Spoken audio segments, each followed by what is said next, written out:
ሰላም ጤና ይስጥልኝ የተከበራችሁ የኑሮ በዘዴ ለሴቶች የዩቲዩብ ቻናል ተከታታዮች በዛሬ መሰናዷችን አጃ የተለያየ የፊት ቆዳ ቀለምን ለማስተካከል የሚረዳ መላዎችን ይዘንላችሁ መጥተናል። አብራችሁን ቆዩ። በብዛት አጃ ለምግብነት የምንጠቀመው አንድ ግብአት ነው።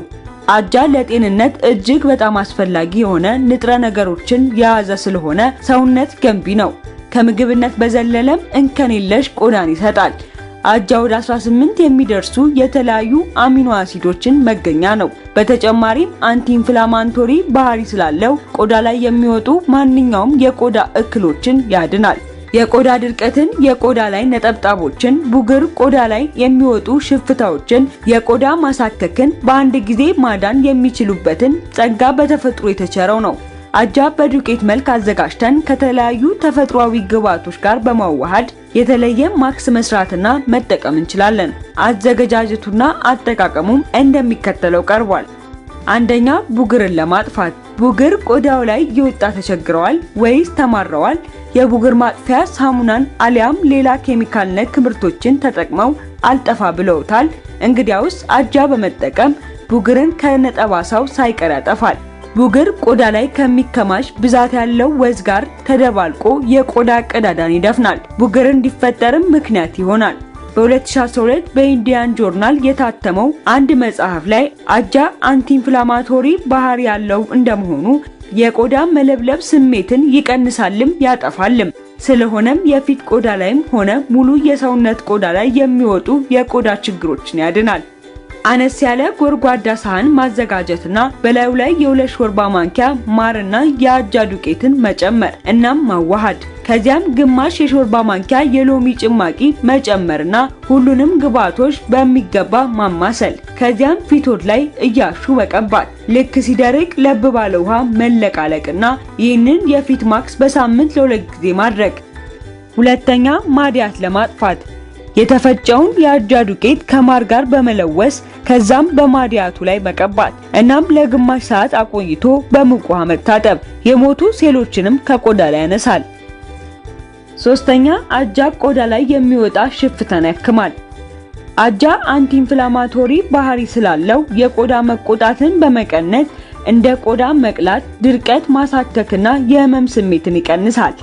እኩል መጠን ያለው አጃና ሙቅ ውሃ በጎርጓዳ ሳህን ማዘጋጀት። በመቀጠልም ደግሞ 1 የሾርባ ማንኪያ ማርና 2 የሾርባ ማንኪያ እርጎ ማዘጋጀት እናም ሁለቱን ግብአቶች በሚገባ መቀላቀል። በመቀጠልም ችግሩ ያለበት ቦታ ላይ ወስዶ መቀባት። 30 ደቂቃ በማቆየት በለስላሳ ጨርቅ መጥረግና በንጹህ ውሃ መታጠብ ቆዳችሁ የጠራና ለስላሳ እንዲሆን ያደርጋል። አራተኛ፣ አጃ ለቆዳ ውበት። አጃ የቫይታሚን ቢ ቤተሰቦችን አሰባስቦ የያዘ የምግብ አይነት ነው።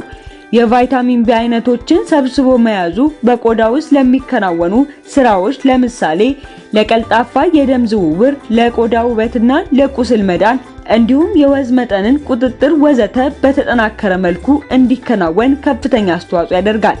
ስለዚህ ማንኛውም ምግብ የቫይታሚን ቢ አይነቶችን በውስጡ ከያዘ ቆዳ በተሟላ ሁኔታ ስራውን እንዲያከናውን ውብና ጤናማ እንዲሆን ይረዳል።